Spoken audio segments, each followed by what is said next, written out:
Welcome to Harness the Shift. I'm Jay, your host. This is a space for embodied healing, nervous system coherence, and spiritual remembrance, guiding you back home to yourself.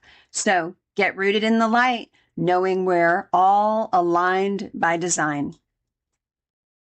Welcome to Harness the Shift. I'm Jay, your host, and today I'm honored to be joined by Terri Jay, an intuitive medium and animal communicator from the great state of Nevada. They often call her the Cowgirl Shaman. With over 30 years of experience, Terri helps people and animals connect with guidance beyond the physical, blending intuition, mediumship, and practical insight. Her journey began with a deep connection to horses and therapeutic riding, where she first discovered her natural ability to perceive what others cannot. Today, she offers readings, intuitive coaching, and teaches others how to develop their own intuitive gifts. In this conversation, we'll explore how she tunes into subtle frequencies, strengthens intuition, and guides both people and animals with clarity and compassion. All right, let's get started. Welcome, Terri Jay.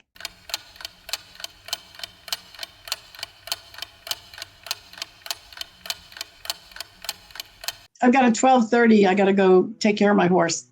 Okay, I gotcha. So I guess it was pause, but here we have Terri Jay, Cowgirl Shaman from Nevada. We've been talking about, what it is that she does.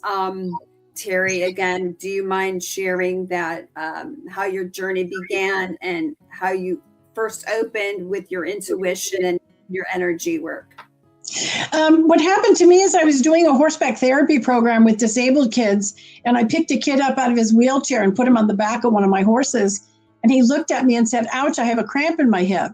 So I looked at him, I said, "You have a cramp? Well, here, sit this way, it'll take the cramp out." And that's pretty normal with a CP child. And he said, "Hey, you can hear me." And I said, "Well, of course I can hear you." It didn't dawn on me at the time that he was completely nonverbal. And so we went about our business, and he was talking about everything but horseback riding, and, about school and school play and his little girlfriend and all that stuff.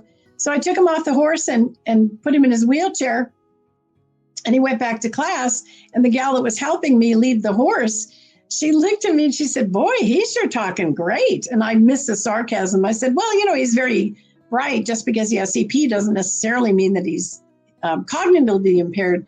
And she said, "Terri, he didn't say a word. He can't, remember?" And if I was a horse, I would have done a buck fart snort, because when they're spooked, they do all three of those things at one time. And I said, "Let me go into the classroom." So I went in the classroom, and they put a band around his head with a pointer, and he had typed out on his computer, "Horse lady can hear me." And then I stood there being able to communicate with him and realizing that I was doing telepathic communication. And Wow.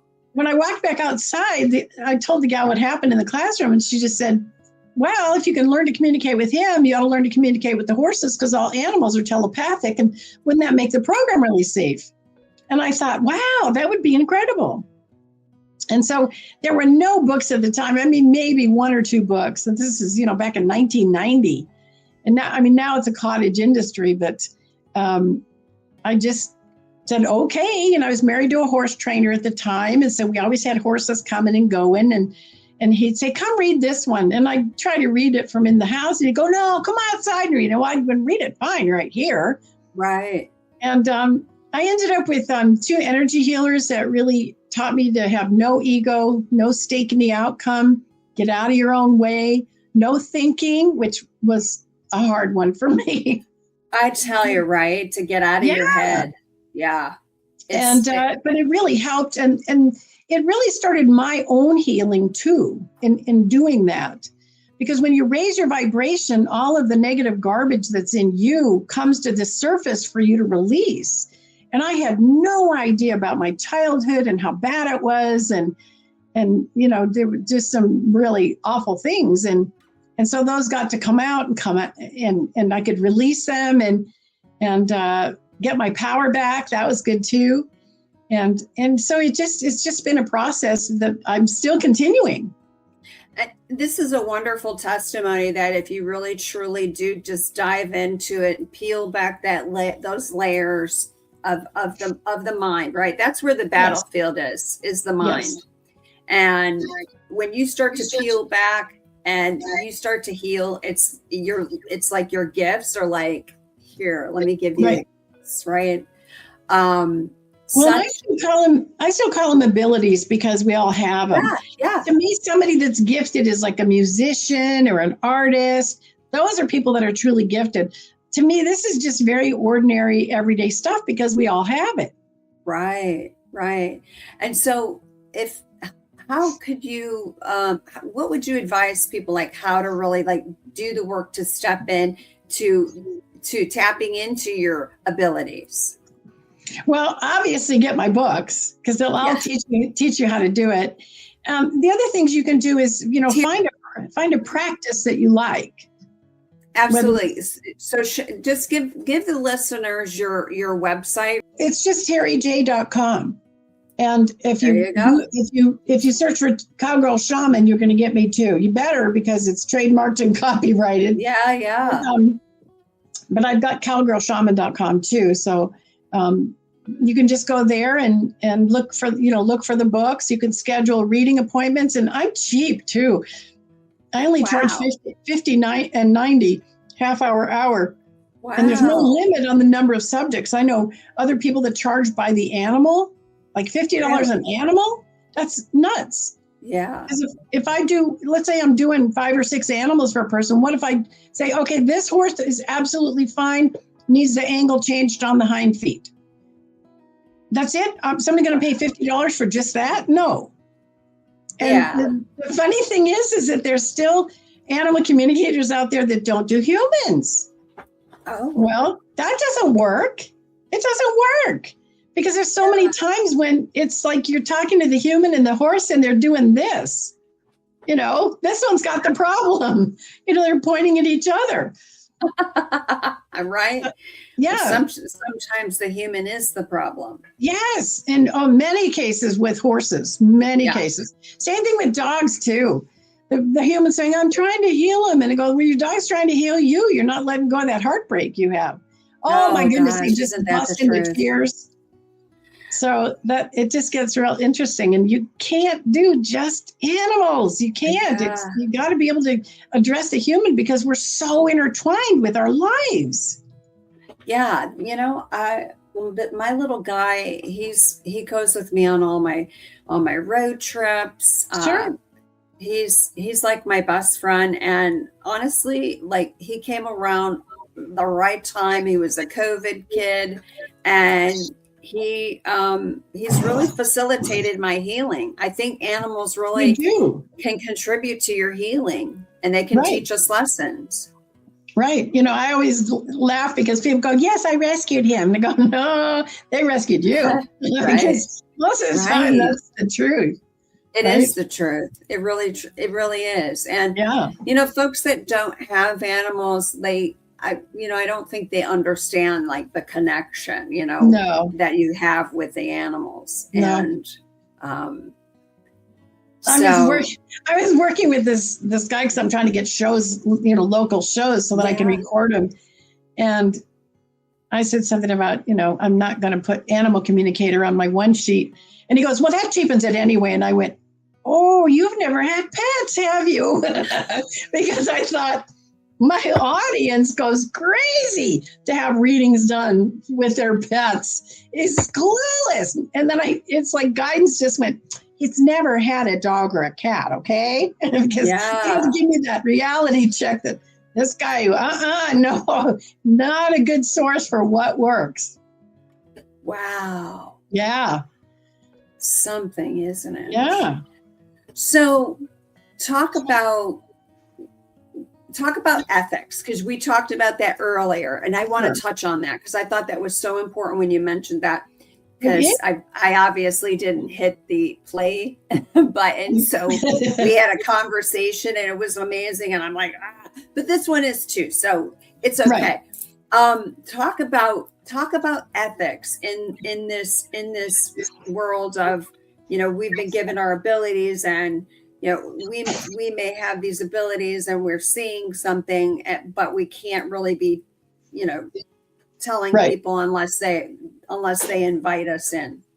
When I'm out in public, I am always getting information and I'm inundated with it. Usually I look like somebody with poor self-esteem because my eyes are down. I am not making eye contact with anybody. And because if I make eye contact, I know everything about them, and I don't need to know that because I'm not going to be able to do anything about it anyway, right? Right. I joke I can spot a pedophile at 50 paces because I can. Ooh, what are you going to do with that information? So the big thing is that you can never, ever ambush somebody with information. Never. You must have their permission. And even when I'm doing a reading on an animal and I get something on the human, I always ask, can we talk about your stuff? And of course, usually they'll say, what about? Because they're still worried about what I'm going to say. So ethics are really important. And I do go into ethics in my books.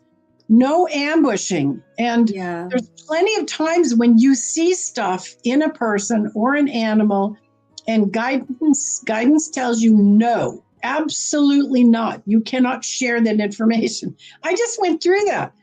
My dear friend, my best friend called me and she said, am I having a heart attack or is it just anxiety? And my guides went apeshit. Oh my God, they're screaming and yelling. Oh my God, she's having a heart attack. Don't scare her, don't scare her. Oh my God, she's got to get to the hospital. So that's what's going on in my head. And I said, well, maybe you should go and get checked out. Just make sure everything's okay. And of course, all that screaming's going on in the background. Anyway, she was having a heart attack and she ended up with a quadruple bypass. Oh my God, but she called you. Like, but the instinct to call you was like, that probably saved her life. Yeah, but we do that all the time. We have the funniest phone calls. It's, can you look at something? And we're over the phone and not video. Can you look at something? But we're looking energetically. Wow. Yeah. So like, those are fun phone calls. They really are. My intuition's like, ask her. And I'm like, no, go ahead. Go ahead. So not everybody needs to know everything, right? About everything. And so that's something I definitely learned today. So many times you're given information when you're doing this work, even with a client. Yeah. And you're just about to open your mouth and say something, and guidance tells you, no, don't do it. And then the ego will rear its ugly head and go, oh, but I know that's right. I'm going to tell him, and then you become the dog and pony show. No. And you don't want to do that. No. Yeah. That makes sense. It's really, and there's times, this one really pisses me off. I'm given wrong information.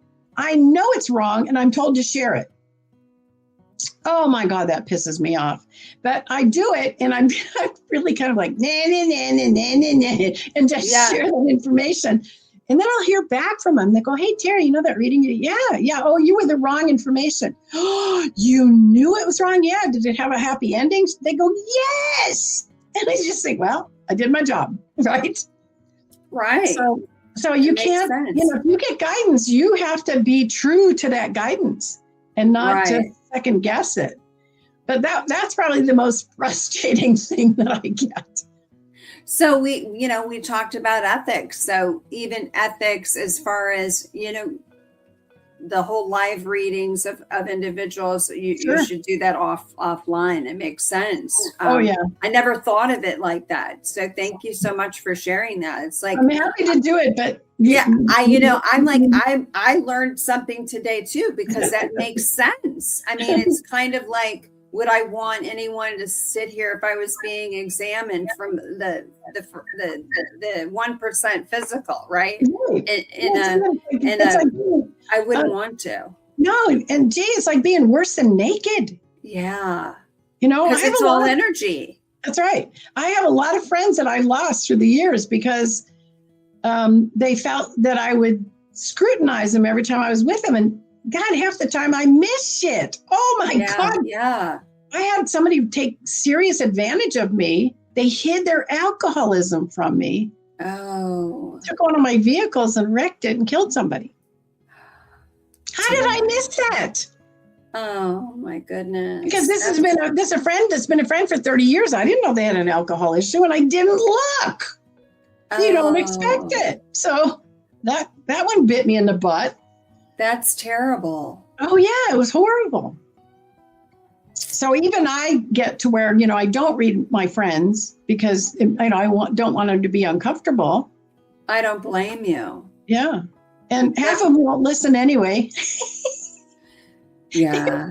The whole thing about energy has been, I think it's been demonized for a reason, but the information's out here. If we're open to any and all information and we do our homework and we do our research, we realize that a lot of this information has been withheld for a good reason, because it's the truth.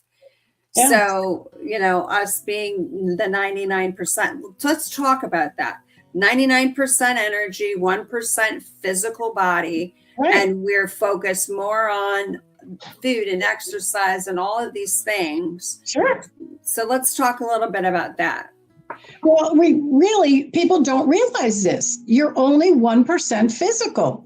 You are 99% energetic. So people get way caught up in diet and exercise and supplements and nutrition and allopathic medicine.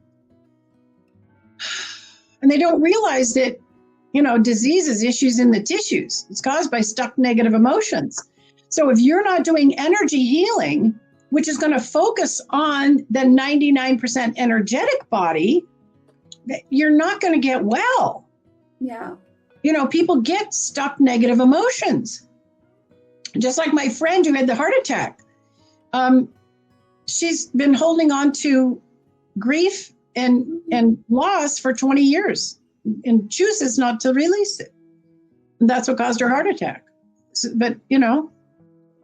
So I have a question. If someone is holding on to energy, like say in the hips and in the pelvis, that's childhood issues. That's unresolved childhood issues. Yeah, bladder, female sexual organs, reproduction organs, IBS, IBD, Crohn's, all of that, and I have to say, those are autoimmune diseases. Well, okay, that's the medical part. The energetic part is that's unresolved childhood abuse. I didn't remember any of my abuse until I started getting energy healing, and then holy crap, it was a lot. Infant and toddler. So infant and toddler. So we don't, we don't remember it. Plus, repression is our strongest muscle. So, what if you have this in that area? You don't remember anything tied to it. Sure. Is it always sexual abuse, or is it maybe neglect? No, I want to make sure I'm clear about that. Yeah. It's abuse of any kind, because even neglect is as bad as a beating, and energetically. I think it's more damaging. Right. So it's not necessarily sexual abuse, but it's childhood abuse. Okay. And of course that can include neglect. And so energy healing is so interesting when you get drawn to second chakra, which is what that is. Yeah. Because it's like when you start healing that area, the memories come up, because you're raising your frequency of even just that area. So the negative memories start coming up, and you get flashes and, all kinds of things, smells, sounds, it just starts coming up, and that way then you can release it. So do you think that like hypnotism would help with that? Would help also with that? I think there's so many to bring it out. I think that's what's so cool about this. It's not a one-stop shop, right? There's so many things that you can use to support yourself to remember, and we're here to remember so that we can heal. Right. I call them tools. Yeah. One of the best ones is, and I keep repeating this, to me, after doing this 35 years, medical intuitive, veterinary intuitive, it's dis-ease is caused by being disempowered. We're born powerful. We've just come from source energy. We know we come into a physical form in order to create. You can't create if you're non-physical. So we have to have these physical bodies in order to create and, of course, learn. And little by little, people take your power and they say you can't because you're a girl, you're a boy, you're too stupid, you're too ugly, or whatever. And so by the time we hit puberty, we feel like crap. Yeah. And one of the simplest but not easy ways to get your power back is think who took your power. And if you don't know names, you can even do a to whom it may concern. Oh, wow. And you write them a letter and you tell them off. And then you burn the letter while you say out loud, nobody's ever going to treat me like that again. Or nobody's ever going to hurt me like that again. Whatever you feel is appropriate. And the reason we have to write it out is because when we take the garbage out of us and put it on a paper, we've just changed the energy of the frickin' paper. Because if I said, hey, Jay, can you burn this blank piece of paper? You wouldn't have a problem. But if I said, hey, Jay, I've got 5 $100 bills here. Can you go burn them? I would hope you'd have a problem with that. Yeah. And it's because the printing on the paper changes the energy. And so when you burn it, then you send all that negative energy to the ethers. And it's not you anymore. That's why I don't like journaling. Unless you're going to journal happy stuff, don't journal. If you write negative stuff in a book about how somebody pissed you off or whatever, rip those pages out and go burn them. You don't want them sitting around. Yeah, that makes so much sense. Like I'm like having light bulb moments on this podcast today, because it's like that makes so much sense. Because why would you want to revisit it so that you can reloop the nonsense? That's right. That's right. You got to remember, I'm a down-to-earth Nevada cowgirl. I'm out there feeding horses and shoveling manure every morning, a couple times a day. I don't do woo-woo. I cannot do woo-woo. Yeah, you just... If it wasn't for physics, I wouldn't be able to do this work. Yeah. Because once I understood everything is physics, then it was like, hey, I'm in this rodeo. Let's do it. And it makes so much sense. I mean, if you sit back, it just makes logical sense. Yeah, it has to. Right. And I tell you, so how can someone, what is your best advice as far as how someone can move through their journey and help like distinguish between what's fear, what's old programming, and what's real, what's the truth, and to integrate that? I think one of the best things to do is a Ben Franklin. And that's where you put your question at the top of a page, you draw a line down the middle, you put pro on one side, con on the other, and then you list everything that's pro and everything that's con about trying to make that decision. And then what makes it even easier is rate everything in importance from 1 to 5. 1 is 5 is, this really matters. Yeah. And you'll actually get a numerical comparison when you're trying to make a decision like that. And it really comes down to, when you're doing this stuff, a lot of it comes down to what's your freaking intention. Right. Is your intention to stay a victim, or is it your intention to heal and be healed? Yeah. And I think that makes a huge difference too. A lot of people are stuck in that victim mindset. This happened to me, therefore I will suffer. And it's an unconscious choice for a lot of people. And I think, when I was told I was being a victim or a victim martyr, oh my God, I got madder than a wet hen. Yeah. I thought, no, I'm not. Bad shit's happened to me. Well, do you want to stay there? What do you mean? You want to just hold on to that bad stuff and remember it and not move past it? Well, no, I want to move past it. Well, you can't if you're a victim. We only have 2 choices in every freaking thought we have. Are we in love? Are we a victim? Or disempowered? Love? Right. No, I'm saying this wrong. Love or fear? Love or fear? That's all we got. Right. And how would you, and I'm thinking about what you just said, and I'm just like, yes, and I'm trying to phrase what I want to ask you. Like, this is good stuff. It's good stuff because it's practical, because Yes. we all have fear, right? We all Right. have these conditionings and programmings where it's fear, fear, fear. I mean, we've seen this, right? In history, collectively as a humanity. Right. And I think, like, for myself, with regard to fear, I've made some decisions in my life based on fear, Right. and it didn't turn out well. It But doesn't.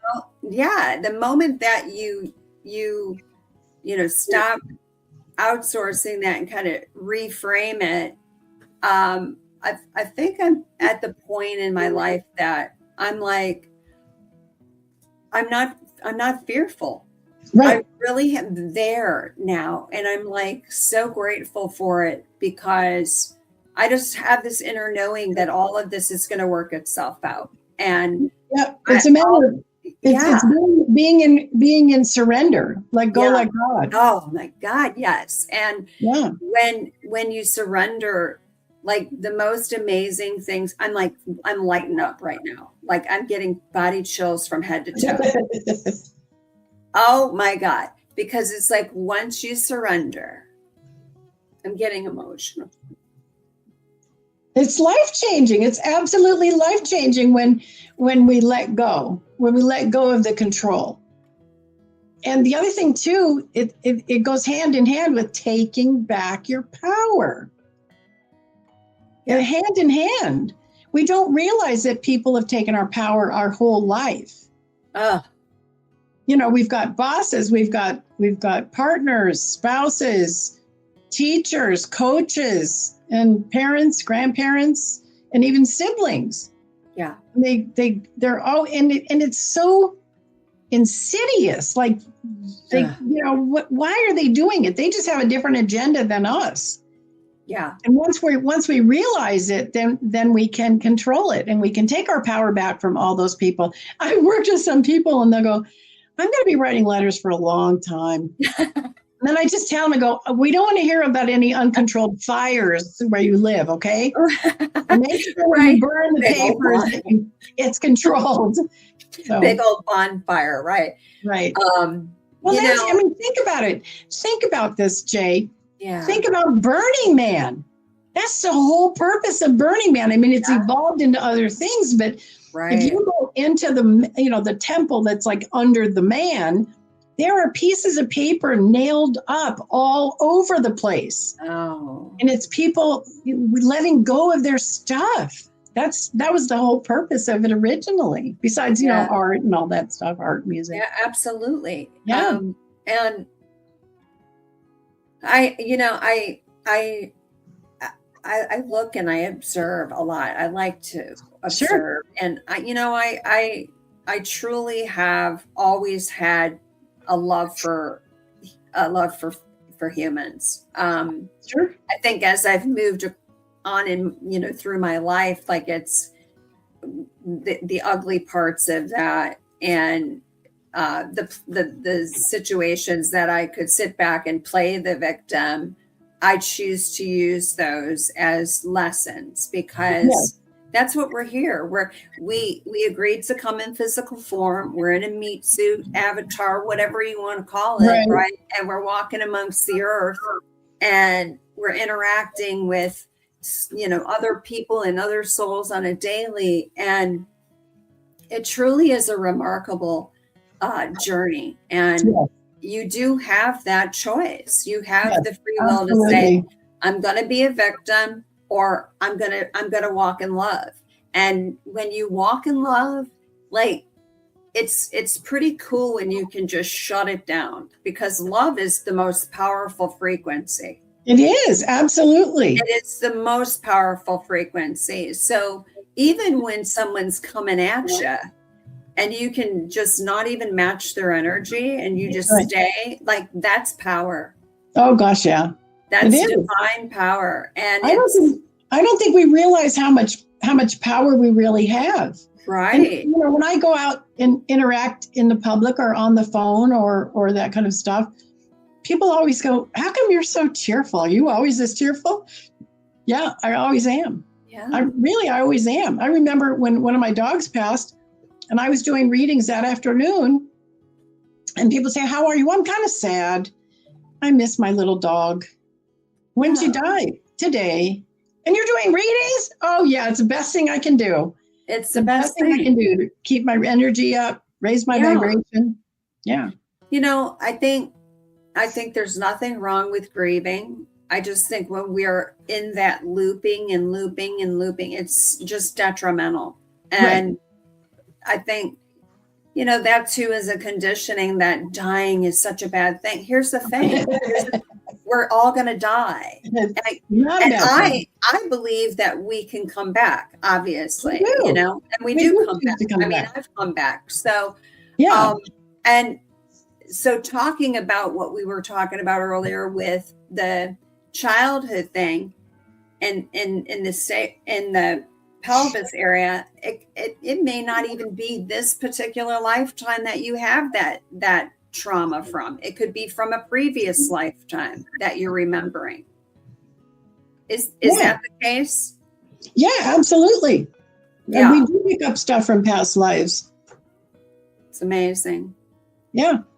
And it's like, this is why Harness the Shift exists, because I don't know everything and I don't claim to know everything. And I want to have folks on like you, Terri, that can share your wisdom. You've been doing this for 35 years. You've been living the lived experience, not just the theory. And to come on and share this, I think God is calling us, whatever you want to call it, higher creator, whatever, is calling us to speak about our wisdom so that we can share that and other people can learn from it and be inspired by it. Right. So it's interesting because the response that I've gotten to all of my ads that I've put on these podcast guest sites has been overwhelming.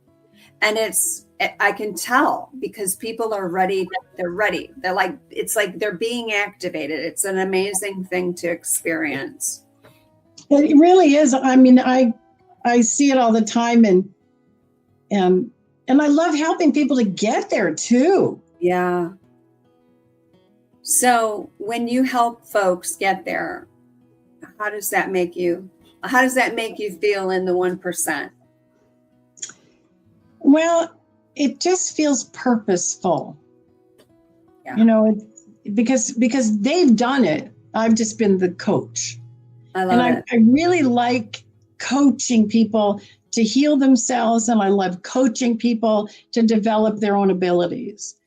I think it's why I've done the 3 books. And, you know, the one, I think we talked about this before, the Telepathy Tapes podcast, they just sort of glommed onto my second book, which is called Intuitive Communication, Communicating with Those Who Cannot. And it's teaching the parents how to communicate with their kids telepathically and intuitively.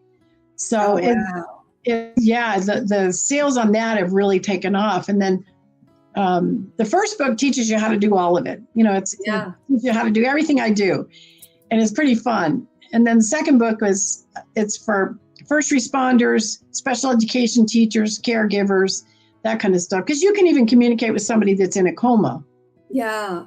And then the third book, it was one of those where I wanted to just sort of give everybody kind of a, like, jerk them up and go, hey, you're wrong. You're just, this is not woo-woo, and you're not gifted, and you're not special, and everybody can learn to talk to people that have passed. Yeah, yeah. So it's called The Physics of Mediumship.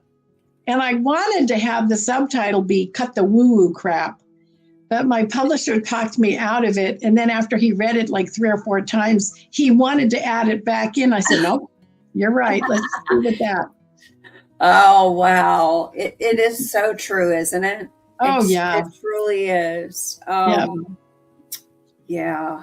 But there's plenty of times where I pick up on stuff, you know, in the public and you know, there's times that I've turned around and just looked at somebody and mentally said, I heard you, mentally.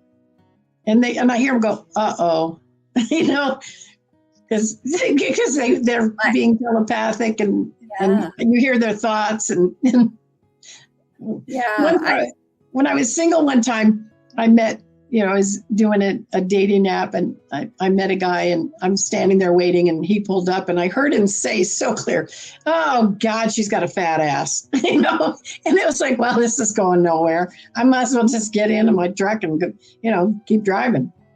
Wow. Yeah. So as soon as he gets out, I go, I heard you.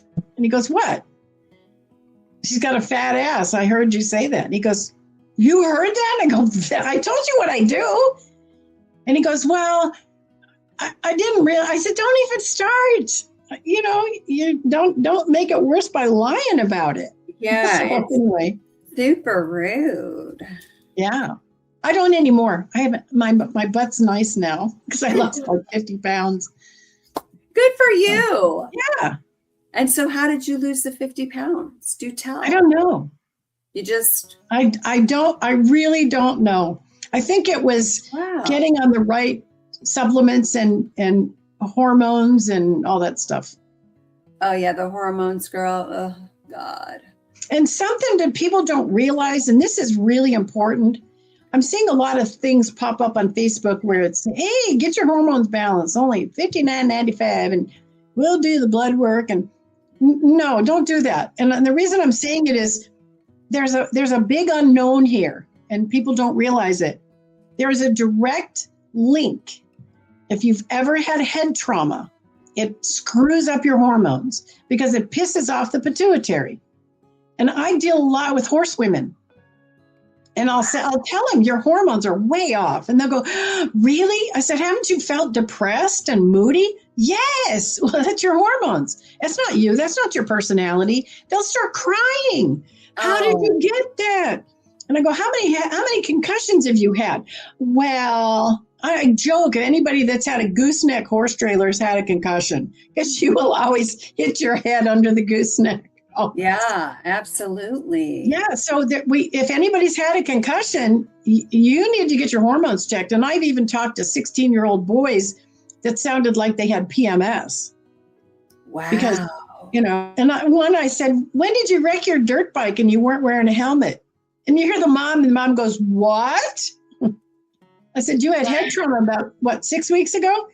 Well, yeah. And you weren't wearing your helmet. I hear from the mom. I go, he's got head trauma hormone syndrome. Oh, and the hard part is finding somebody who can address it. Yeah. It's a thing. It's a real thing. That is so... I totally believe you. It makes perfect sense. Sure. I know when I was younger, I was really rough, like, dirt, four-wheelers and that kind of thing. And so I'm like, wow, that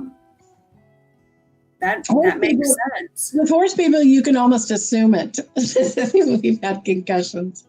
Yeah, absolutely. I started thinking back, 1, 2, 7, Yeah, right. Like, I was rough on my body. We pay for it when we get old. We do, don't we? Yeah, we do. I'm telling you, I feel like I'm young at heart, but I'm telling you, I'm like, man, this body, I'm like, I gotta get moving today.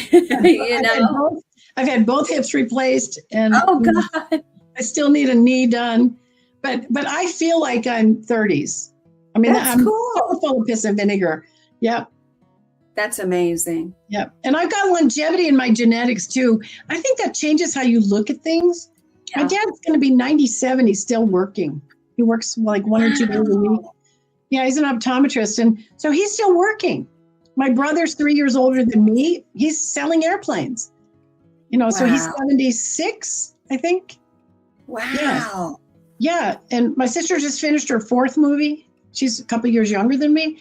We just, when you're like when I turned 50, it was like, okay, on to the next 50. And then I heard my guides go, plus. And I went, okay. That's amazing. Yeah. You just plan for your life completely differently Yeah. when you have the opportunity to live a long time. And with energy healing, if somebody goes, oh, here's a really bad diagnosis, you go, okay, I'm going to go call this guy. Yeah. They're all fixed up. And get fixed up. Yeah. And you Definitely. can just get it released and be fine. I mean, we talked about this. I see people who go, oh yeah, I have lymphoma. Well, why don't you get rid of it? Well, but I'm going to the doctor, but no, you've got to do energy healing. Well, here's your reason. And then I tell them what stuck negative emotions cause it. And they're shocked. How do you know that? That's what I do. Yeah. Right? Yeah. And, I come from 23 years of clinical research experience. I know that world, and it's all about money. And there's a reason why the oncology business is $150 billion business. Oh my goodness, yes. Yeah. Yeah. And there's a reason why they demonize the whole 99% energy that we are, and only focus on this 1% of our physical body. And that makes absolutely no sense. It makes zero sense. No. Yeah. And there's so many other modalities we can use for healing. Yeah. And you already use it. I use microcurrent like crazy. Oh, I'm telling you, it's a life changer. Yeah, it really truly is. Like I started doing the healing frequencies, and at that time I was on anxiety medication. I was off my anxiety. Oh, I went off of it. Like I went off of it within probably a month of using frequency. Yeah, healing. I'm not even kidding. Right. And I haven't been on any of it. I just do supplements. I take no pharmaceuticals. So it's like I was in that world, and now I'm like, bye-bye. I don't want to do that anymore. So, and it's going to take time for folks to come out of that conditioning. And, I also think since I've been on my journey, I realized that it's not my responsibility to wake anyone up. It's only my responsibility to seek and find. But I do get a little frustrated when you see the around and round and round and round we go, the dog and pony show, and people not stepping out and doing the research. Like, it's out here. Just take the time to go and read and open up your neural pathways and learn, right? That's part of the whole awakening, is to really. I love all the stuff like Greg Braden and Bruce Lipton and oh my God, and who's the other one? Joe Dispenza is like amazing. Yeah, like the transpersonal psychologists, where they talk about that whole mind, body, and integration of the soul, and even breath work, right? Connecting to our breath. Like, we don't even breathe the way we should. And right. And being in the sun's been demonized. Like being in the sun, it's so important for us. It is. Yeah. Yeah. It's, that you're in sunny Nevada, girl, over there with the Sahara Nevadas behind you. I love it. It's beautiful. Yeah, those mountains are so grounding. I love the Sierras. They are. I'm telling you, they're massive, and I get to live in the valley, where most of the time we just get rain and the snow dumps up there. Yeah, so it's really nice. Yeah, that's a good thing, not to get snow. Does it ever snow in that valley where you're at? Oh yeah. Once in a great while, we'll have it really bad, but most of the time, I've been riding all winter so far. I'm riding my horse every week, so it's been really nice. The weather's been great.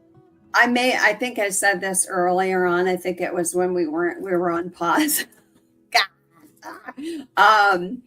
I went up to Tahoe for the first time, and I was just like, I love the energy there. Oh yeah. It is so like, and the air is so it just smells so fresh. It is. It's really, it's So a great place to go to get away. And even in the summer when it's, we get in the 90s down here, and you can go up there and it's in the 70s or 80s. It's just, it's 30 minutes away, but a world away. Yeah, because it's, you're up in elevation. What is the elevation up there in Tahoe? Is it like I think lake level is 6,100. Oh, wow. Okay. I'm at 4,700. So, the cake mixes that go, you have to do this for high altitude. Yeah, I have to do all that stuff. Yeah. That's a beautiful area of the country. Nevada is so beautiful. I took, I can't remember what route that is. It goes south. 395. Okay. And where all of the Joshua trees, there's like fields of Joshua trees. Oh, that's way south. Yeah, that's way south. Down on the way to Vegas. Yeah. And that was an interesting drive. It was beautiful. We didn't go 50. 50 is the loneliest road in America. Right. Yeah. But that was a beautiful drive. And I remember I was like, when I go for long rides, it's a time for me to just kind of be. Sure. And sometimes I find myself drifting, and I was processing some things, and then all of a sudden it was like this downpour, right? It was like all being washed away. It was very metaphoric. And it's just such a beautiful drive. I was like, oh my God, I got to do this again. So well, you're not too far. You can come down to not far at all. Not far at all. So yeah. Well, I know you got to jump off here. I know you have a reading coming up. Is there anything else that you want the listeners any wisdom that you want to share? First of all, my readings are real reasonable, 50, 90, half hour. I cover everything except predictions and police work. Predictions are unethical due to the law of attraction. In Nevada, they're actually illegal. It is illegal to do predictions in Nevada for money. Isn't that something? Wow. Anyway, I love to help, and I can help so many ways, either with you or your animals. I love to help people that are grieving by connecting to their loved ones that have passed. Oh my God, I can't make that stuff up. Just a couple of weeks ago, I was doing a reading for this family. It was a group reading, and the mom, when she sat down on the sofa, and her son and husband went outside, and as she just passed and then stood up out of her body, and her eyes were like that. And I told him, I said, her eyes are like wide open, like she's seeing everything for the first time. And the husband says, Terri, she was blind. And I went, not anymore. And then I said, she's yelling at me, yellow bricks. And he said, they all lost it. And I'm going, makes no sense to me, right? Well, the husband just had 9 pallets of yellow bricks delivered to their house in Hawaii. I know you can't make this stuff up. You can't make it up. You cannot make it up. They're just amazing. So also, I'm working on doing shows in this area. We're hoping to get shows and then take them and then put them on my YouTube channel.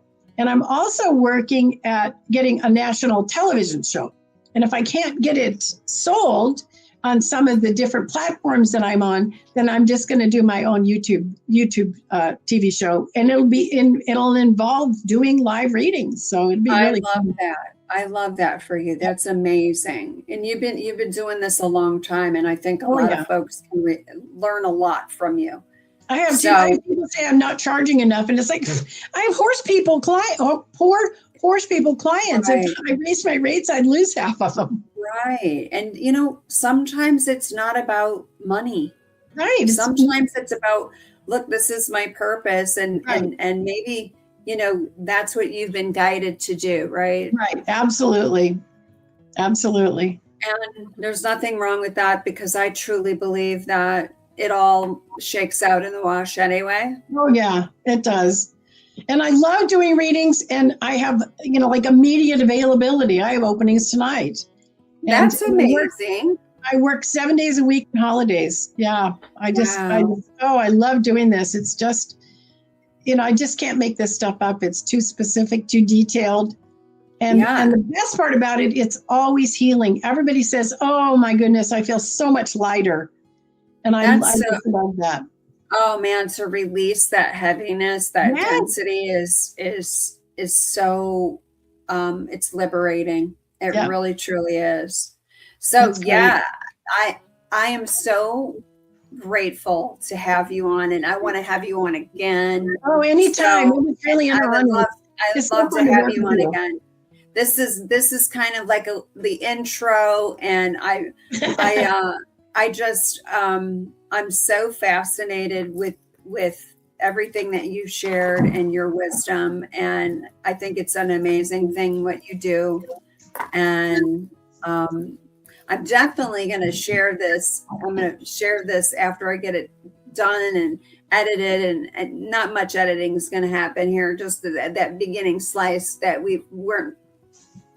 I didn't press play, but I have several friends that work with horses, so I think it'll be a good thing for you to be a resource for that. So, I love doing it. I love doing it. So, Terri, thank you so much for being here, and thank you for having me. It was great. Thank you so much. And your website again is? It's www.terrijay.com. And then anybody that wants to get a reading from you can go to your website and book it through there, correct? Yes, they can get readings. They can schedule readings. They can purchase the books. And if they have any questions, and they can also email me through my website to get the energy healing instructions, which are free. Perfect. I love it. I love it. So, Terri, well, that's a wrap. And I know you have something to do. I appreciate you staying a little bit longer. Apologize for that little snafu we had earlier. I looked up and I'm like paused. Oh, and I'm like trying not to freak out. And I'm just like, let me just hit play. And I know. And I kept looking at it. Going, well, I don't think we're recording. And I'm going, but I didn't want to stop and say something. Yeah, no. I wish you would have, but it's okay. It's okay. I noticed it and I was like, oh shoot. I still think we hit on things. There was a couple of things we missed, but that's okay. It is. This is the pains of running a podcast solo. So I'm hoping that one day, in the not so distant future, that I will have a team that will help me with this. So, oh yeah, that's important. It is important because it's a lot. It is a lot to run it. So, yeah. But I love it. I love bringing people on. I love to hear other folks' wisdom. I love to learn, and I think it's an important thing in these times. So, but thank you so much, and I hope you have a wonderful day. And anytime, I love doing this. All right, we will definitely be having you back. So look for me to reach out after probably I'll say by tomorrow. I'll reach out and give you availability to come back in maybe in March or even in April. Okay, sounds great. Okay, thank you so much, Terri, for joining us. Appreciate it. Take care. Bye-bye. Bye-bye. Oh, wow. What an interview. What do you guys think? You want Terri back on the show? I definitely do. What an amazing conversation. What an amazing soul. So thank you so much for listening, folks. Well, that's a wrap for today's episode here on Harness the Shift. I'd like to thank my guests for sharing their insight, wisdom, and evolution with us. If you're interested in my offerings, exploring your human design, understanding your energetic blueprint, or aligning your leadership and team with purpose, reach out through the central hub located in the link in my bio, or contact me directly on the WhatsApp. You can listen to this podcast on YouTube, Spotify, and Apple Podcasts.